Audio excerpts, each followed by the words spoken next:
Good morning, crime community. I'm here to read out Poisoner in Chief. Nobody reads this stuff. Nobody reads my work, watches my work. This is my own therapy for myself. They're busting me online and offline. They're editing me as I speak. In my shadow band here, they keep cutting my stream off.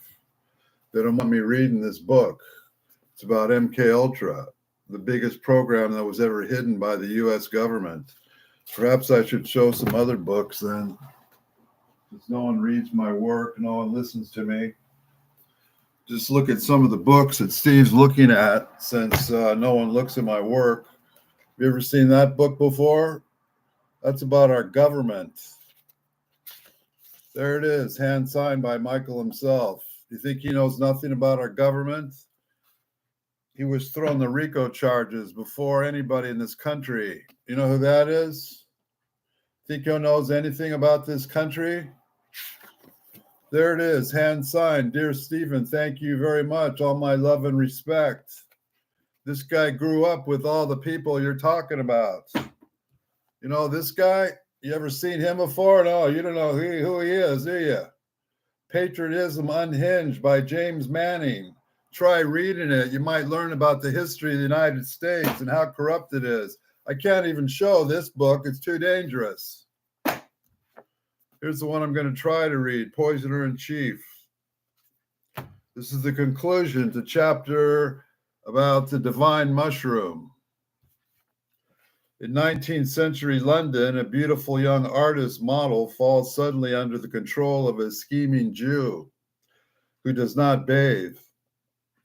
He seduces her away from her virtuosus suitor, wipes away her memories of her past life, turns her into a great singer, although she could not sing before, and becomes her lover. His weapon of the transfixion power of his eyes, there is nothing in your mind, nothing in your heart, nothing in your soul but Svengali. Svengali, Svengali. He chants as he falls into a trance. Onlookers are amazed. These fellows can make you do anything they want, one marvels. Aye, replies another, and then they kill you. The tale of Svengali was the first told in George du Maurier's immensely popular novel, Trilby, and then in various films, including the riveting 1932 version starring John Barrymore. That's Drew Barrymore's grandfather, for all those of you who don't know your freaking Hollywood history. They were part of a wave of stories that introduced the idea of mind control to Americans during the first half of the 20th century. It proved to be an endlessly appealing trope. So did Svengali, personifying the wicked mind stealer that his name was entered the English language. Dictionaries defined a Svengali as a person who manipulates and exerts excessive control over another, completely dominates another, or exercises a controlling or mesmeric influence on another, especially for a sinister purpose. That was what Gottlieb wanted to be and do. He spent years trying to find the secret that allowed Svengali to take over the human mind. Fiction helped shape the belief within the CIA and in popular culture that mind control exists and can't even be mastered. Two traumatic historical episodes, the testimony of the Cardinal Medinsky during the 49 trial in Hungary and the behavior of American prisoners in Korea several years later, convinced the CIA senior officers that communists had discovered the key to mind control. They hired Gottlieb to discover the same key. What led them to believe it existed? Part of the answer lies in the cultural conditioning that shaped them. They came to the age of an era when mind control was a ubiquitous fantasy. Writers found it irresistible. So did many readers. Fiction led Americans to believe that there were many ways for one human being to capture the mind of another. The lineage of this fascination can be traced at least as far back as 1845, when Edgar Allan Poe, we all know who that is, published The Facts of the Case of M. Vladimir, a story about mesmerism written as it were the report of a true case. In it, a dying patient is placed into a trance and remains suspended for 7 months. allowing but without a pulse or heartbeat. The story caused a sensation. Poe finally admitted it was a hoax, but it struck a deep emotional chord. Elizabeth Barrett Browning, famous English writer, wrote that Poe had made a horrible improbability seem familiar. Ambrose Bierce, who also drawn on the idea of mind control in his 1890 story, The Realm of the Unreal, a magician from Calcutta hypnotizes an entire audience in Baltimore. He claims to have discovered a method by which a peculiar, susceptible subject may be kept in the realm of the unreal for weeks, months, or even years, dominated by whatever delusions and hallucinations may operator may from time to time suggest. A few years later, Bierce wrote a first-person account, Hypnotist, in which a report that he had developed unusual powers and liked to amuse himself with hypnotism, mind reading, and the mysterious force or agent known as hypnotic suggestion. Whether or not it could be employed by a bad man of an unworthy purpose, Pierce concluded, I am unable to say. The advent of cinema brought mind control fantasies to a mass audience. One of the first great horror films, The Cabinet of Dr. Caligari, tells the story of a diabolical performer who can make normal people commit murder. Later, he revealed to be the director of a local psychiatric clinic, a brilliant scientist who uses his knowledge for good and evil as he chooses. Caligari, he learned, he has wires, writes in his diary at the end of the film that a man can be compelled to form acts that in a waking state he would never commit. The first great American mind about mind control, Gaslight, we all have seen that movie before, released in 1944, starring Ingrid Bergman, an Academy Award for her portrayal of a woman whose husband takes control of her mind through what MK Ultra scientists would call sensory deprivation. The husband, played by Charles Boyer, the French movie star, breaks her will by forbidding her to leave home, isolating her from visitors, and arranging plots that make her doubt her sanity. This film would add a word to the lexicon of behavioral psychology, gaslighting, to take a place beside Svengali. Gaslighting is a form of persistent manipulation and brainwashing that causes the victim to doubt her or himself and ultimately lose her own sense of perception, identity, and self-worth. According to one text, as its worst, pathological gaslighting constitutes a severe form of mind control and psychological abuse. Another popular film released about this time, a Sherlock Holmes drama called The Woman in Green, depicts a different form of mind control. It presents an elaborate plot devised by Moriarty, the criminal genius of Holmes's nemesis. Moriarty kills women, cuts a finger off each corpse, places the fingers in the pockets of rich gentlemen, convinces them that this power proves their guilt, and blackmails them to keep the secret. How does this make them believe that they are murderers? Holmes is baffled for a time, but suddenly hits upon the explanation. Moriarty has hypnotized his victims into believing they have committed crimes, whereby making them willing to play blackmail. Does that sound like what's going on today in the modern world? Is there a lot of blackmail going on? MK Ultra was looking for something different but related, a technique that would make spies, saboteurs, and assassins believe that they were innocent of crimes they had actually committed. Creatures who act at the command of others appear regularly in science fiction. Blood transfusions and garlic blooms are used to transform victim personalities into various versions of Dracula.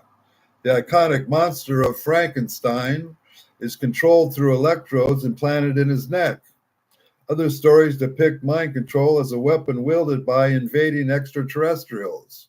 The old bird just opened up my skull, one victim marvels in a 1936 science fiction novella called The Brain Stealers of Mars, and poured a new set of brains in. That was what Gottlieb and his MK Ultra comrades wanted to learn how to do. Exaggerated fears based on true events led them to believe that the human psyche can be controlled from outside. The stories they imbibed as children and adults made their fears seem real. lost in the blurry borderland between the fantasy and truth of mind control. They could not bring themselves to recognize the fantasy as a product of creative imagination. What the imagination could conceive, they believed the clandestine world that make real MK Ultra was an attempt to invent a new reality. When Macbeth and Banquo met the three prophetic witches at the opening of Shakespeare's play, they wondered, have we eaten on the insane root that takes the reason prisoner? MK Ultra was no more or less than a search for the insane root, the drug, potion, or technique that would allow them to imprison reason. Science told them that no such pathway to the human psyche exists. Creative imagination suggested the opposite. Gottlieb and his chemical workers believed that they could transform a persistent legend into reality. Propelled by Cold War terrors, they fell under the spell of imagination. Public fascination with mind control and brainwashing reached a peak during the years MK Ultra was active. In the late 1950s, by one count, more than 200 articles on this subject appeared in Time, Life, and other popular magazines. Many were inspired by the work of the CIA-connected propagandist Edward Hunter. In books and articles, Hunter warned that the communists were preparing a psychic attack that would subject Americans to unthinking discipline and robot-like enslavement. Other pseudoscientists echoed this warning. Among them was William Sargent, the British psychologist to whom Frank Olson had confided his doubts about extreme experiments. His book in 1957, Battle for the Mind, chronicles his lifelong search for the most rapid and permanent means of changing a man's belief. Writers with more serious credentials, including George Orwell, Aldous Huxley, and Arthur Koestler, had also produced works about aspects of mind control. Science and literature fed upon each other to promote a terrifying fantasy. This fascination gripped a generation of writers in the United States and Britain. Jack Finney's novel Invasion of the Body Snatchers, published in 1954, depicts an attack by aliens who seek to take over Earth by replacing human beings with pod people who look and act like everyone else but are under hostile control. Two novels published in 1962, the same year that they put me in their friggin' program, takes the fantasy of mind control in other directions. The main character in Clockwork Orange, which my relatives were in, is a violent criminal who is taken to the Ministry of the Interior, given drugs, strapped in a chair with his eyes clamped open, and forced to watch films intended to change his behavior.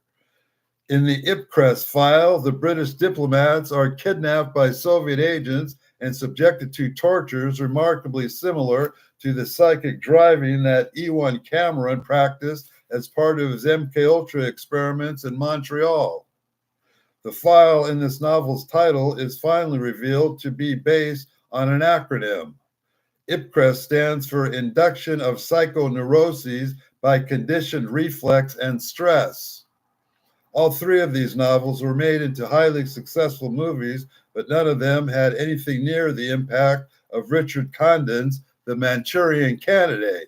We all know who that is. It stars old Blue Eyes himself. Though its literary value is debatable, its timing was perfect. It became one of the best-selling books of 1959. One reviewer called it a wild, vigorous, curiously readable millenniage. It was that and more, the most widely read novel about brainwashing ever published in the United States.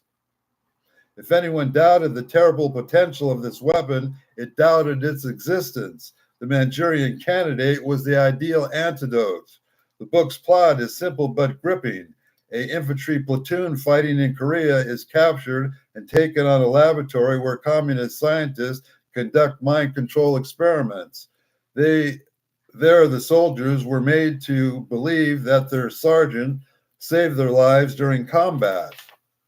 Within the return to the United States, their glowing reports earned him a Medal of Honor. They did not know if the communists had programmed him to become an assassin. His assignment, embedded so deeply in his psyche that he cannot remember it, is to respond to an order that comes from someone who shows him the Queen of Diamonds playing card. When the order finally comes, it is a horrifying murder of a presidential candidate so a pro-communist dictator can take over the United States. Think this is relevant? Americans have been reading stories about brainwashing for years before the Manchurian Candidate appeared. In serious works like The Lonely Crowd or The Organization Man, social scientists have suggested that the important features of American life, including advertising or psychiatry, were forms of attempted mind control. No one outside the CIA had ever yet heard of MKUltra, but believed that hidden conspiracies lie below the surface of national life had already begun to spread. That helps explain what the critic Timothy Millay called the central plays of the Manchurian Candidate in the fiction of mind control. Post-war conspiracy theory is deeply influenced by the growth of the covert sphere. Millay wrote, U.S. foreign policy during the Cold War developed around a fundamental contradiction: the public advocacy of democracy versus the deployment of covert strategies and institutions operating outside the purview and control of the democratic public sphere. The incongruity of this strategy, the open secret that U.S. policy relied increasingly on undemocratic, secret means, contributed significantly in suspicion of government and redirected brainwashing fears toward homegrown targets. The movie The Manchurian Candidate, starring Angela Lansbury and Frank Sinatra, appeared in 1962 and intensified those fears. The handful of people who were truly immersed in mind control research, though, realized it had come too late. In the very moment when masses of Americans were finally coming to believe that brainwashing was not only real, but an imminent threat, Sidney Gottlieb and his MKUltra comrades were reaching the opposite conclusion. By 61 and 62, it was at least proven by my satisfaction that brainwashing, so-called, and some kind of esoteric device where drugs or mind-altering kinds of conditions and so forth were used, did not exist. The CIA psychologist John Gittinger later said, The Manchurian Candidate as a movie really set us back a long time because it made something impossible look plausible.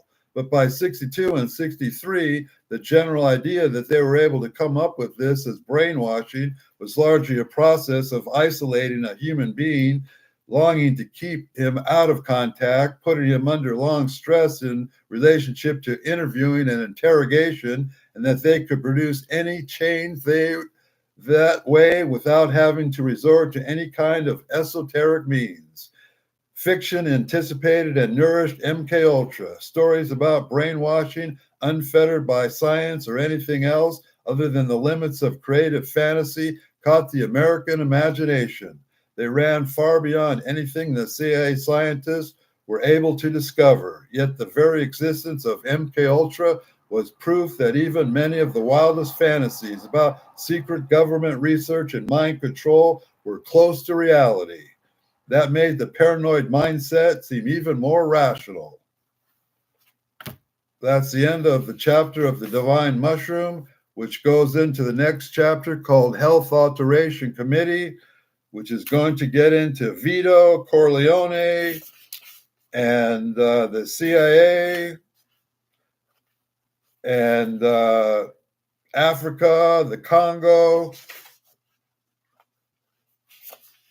on and on, man. Devlin, we got family names popping up. Eisenhower, Dulles, Devlin. Did you ever know Janet Devlin? She was my mother's cousin. Here's a pic of Sydney. There's a pic of old Sydney. Put me in the program. We can't even say who he's related to. You think there's any truth in what I'm saying here? Like and subscribe, or go somewhere else.